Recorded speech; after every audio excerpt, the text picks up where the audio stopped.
What's up guys, it's Abby, and today I wanted to make a video on a question that I get pretty frequently from clients, and that is, how do I eat out while staying on track? How do I eat out while adhering to a certain calorie goal or a certain body composition or performance goal, and is that even possible while sticking to the plan? And the answer is yes, you can absolutely eat out while sticking to your goals. And I've made a list of a few tips that I love to give people when they do want to eat out, but they're still worried about calories or staying on track. So tip number one is to do some research on whatever restaurant you're going to. If you do know what restaurant you will be eating at whenever you're going out to eat, whether that be for breakfast, lunch, or dinner, do some research on that restaurant. Almost any chain restaurant nowadays has a website. Actually, you'd probably be hard pressed to find a chain restaurant that didn't have a website. And almost all of them have menus on there. And they almost always have the calories on there and probably the macronutrients as well. So Google that site, find their menu, and then look accordingly at the menu for however many calories you have for that day to play with. A lot of restaurants will also have like a 500 calorie and under menu for those that they know are trying to stick to a certain caloric goal or have weight loss goals. So utilize that. Maybe just start there at that under 500 calorie menu if they do have one. And then if you are tracking macros, pick accordingly. If you are just tracking your calories, you're just being mindful of what you're going to eat, just go from there. It's really great to utilize, and then you can always log that in MyFitnessPal. If you're going to a more ma and pa kind of place or a local restaurant or diner, just use the generic versions of whatever. You'll probably be able to find it in MyFitnessPal. So let's say you're having a cup of chicken noodle soup or a baked potato and some chicken breast.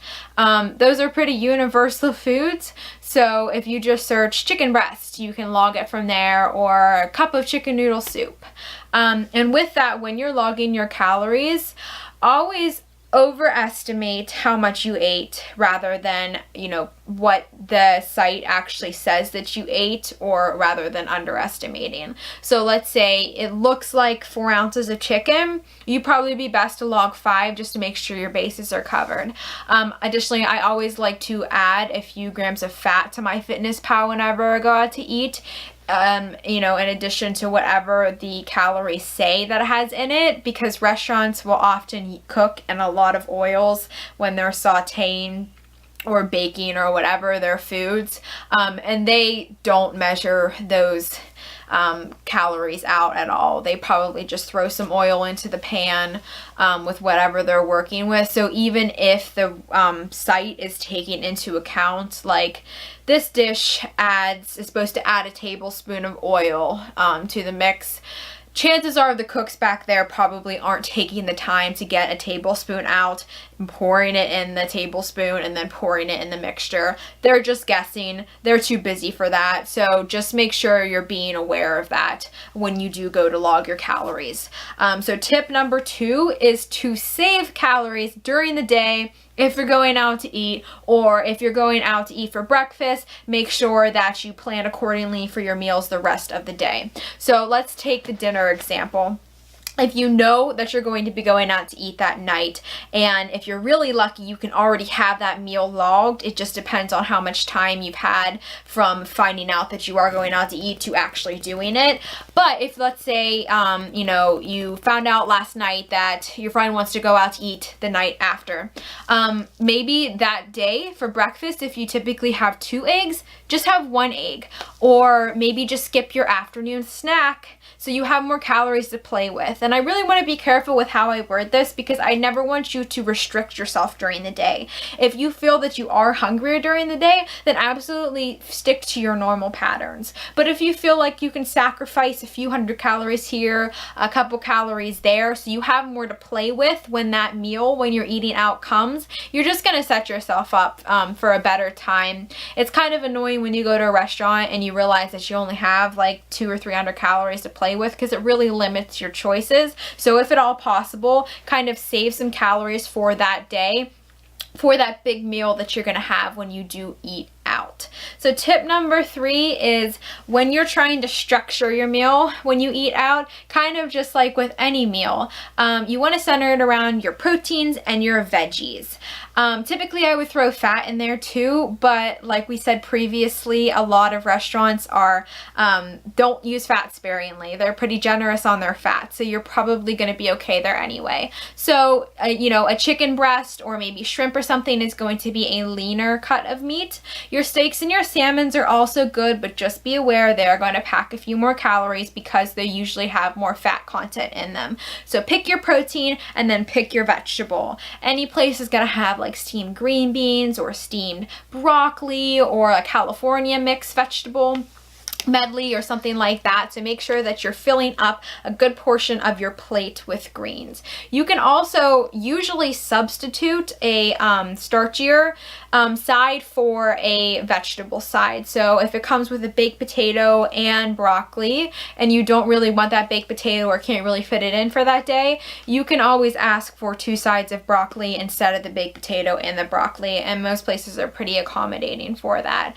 So keep that in mind when you are picking. Now, if you're not have a weight loss goal or on a cutting phase, you're obviously going to have more room to play with those more carb or calorie or fat dense options for your sides or your entrees. But we're more speaking to the people that are really trying to stick to a specific weight loss diet. So yeah, that's always good to keep in mind while you're trying to structure your meals when you're eating out. So tip number 4 is to not be afraid to ask for substitutes. So kind of going off of what we said previously with the potatoes, don't be afraid to ask for things not cooked in so much oil. You know, be aware of that, and don't be afraid to ask your server, hey, I know this usually comes, you know, the vegetables come buttered, but is there any way that I can get them without the butter? Same thing with meats or sauces. So if your salmon comes with a bourbon glaze or something like that, ask for that on the side, or just ask for some lemon on top of it instead, so you're cutting back on those fatty or sugary additions to your meals. Same thing with if you're getting a garden salad, make sure that you're asking for the dressing on the side instead of having them pour it on there, so you can dip your fork in the dressing instead of just pouring it all over there. So that can save you a ton of calories in little places that you wouldn't even normally think about, because those little things do add up, guys. Those, you know, that butter and that dressing or that cheese on your salad or the croutons on your salad, you really have to be aware of what you're eating. Not to say that you can't have them at all, but just using them sparingly. So tip number 5 is, sadly, to skip the appetizers and the starters. Again, if you do have more calories to play with, or if you saved a ton of calories for this meal, this might not be so much of an issue. But if you are playing with limited calories, you're just trying to be mindful of what you're eating, don't get an appetizer. A lot of times they're the same amount of calories, if not more calories, than your entree is going to be. So that's doubling your calories for that one meal.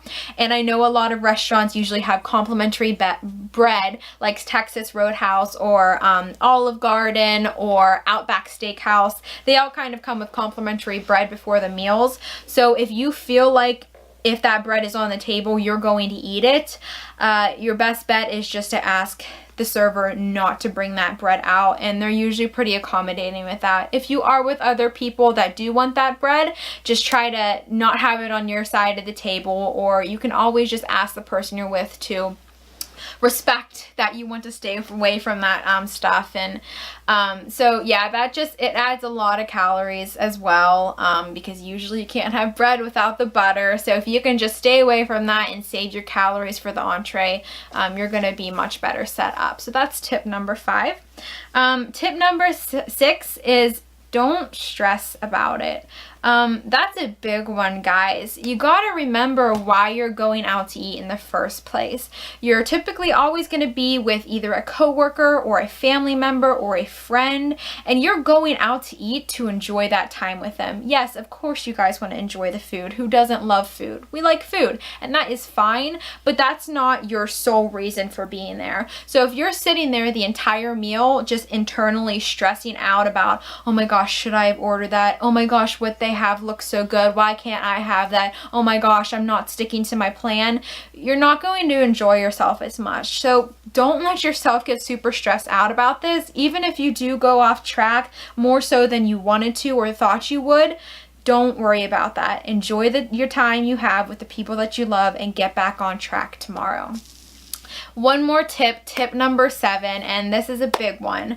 Ask for a to-go box before your meal even comes out. So we live in America. We love big portions, supersize everything. So if you've noticed, when you go to a restaurant, typically they give you a huge portion of whatever you're having, probably 2 or 3 times as much of a portion size as you would make if you had just made that same meal within your own 4 walls. So to avoid temptations of just eating that whole meal just because it's in front of you or you feel like you don't want to waste things, before your meal even comes out, ask for a to-go box, and as soon as you get your meal, cut it in half.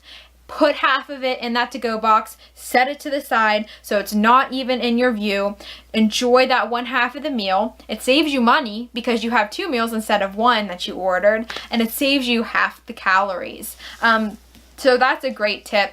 And you'll really find that with half the meal, you're probably going to be just as satisfied. A lot of times it's that psychological perspective that we just want to eat what's in front of us because that's kind of what we've been trained to do all our lives. So if you just set that one half aside, saves you calories and you get an exciting lunch the next day too.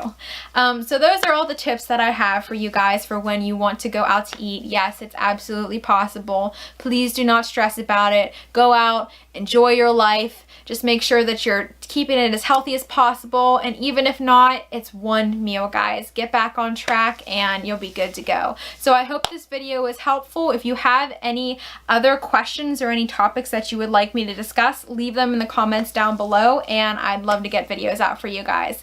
Thank you so much.